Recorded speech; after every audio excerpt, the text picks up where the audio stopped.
aza very irery aho, tantano amin'ny sandrinao e, satria tsy mahay mandeha irery aho, fa ianao no andriankinako. Tompo aza very irery aho, tantano amin'ny sandrinao e, satria tsy mahay mandeha irery aho, fa ianao no andriankinako. Ianao no mpamonjy ahy, sady fialofako,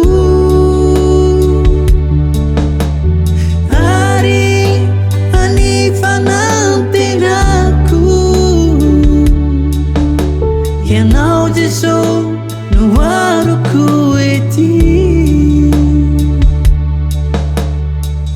Tompo, mpanombotsy mendrika, za manokana dia matsapa fa miankina aminao ny zavadrehetra. Zay no mahatonga mangataka mba hialoha lalana ianao ny amin'ny zavadrehetra zay ataoko, mba ho voninahitra ny anaranao mandrakizay. Amen.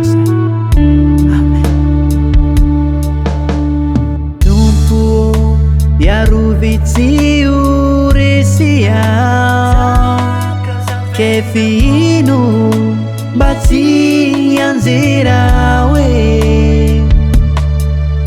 satria malama be ny lalana,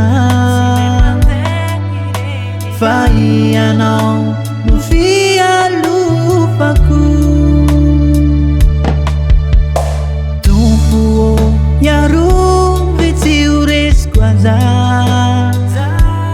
ke mbô fihino mba tsy anjera aho e, satria malama be ny lalana,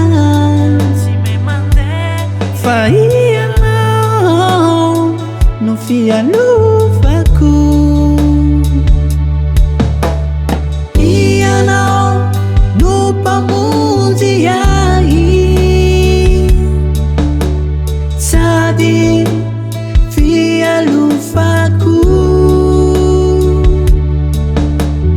ary anifanantenako. Ianao Jesosy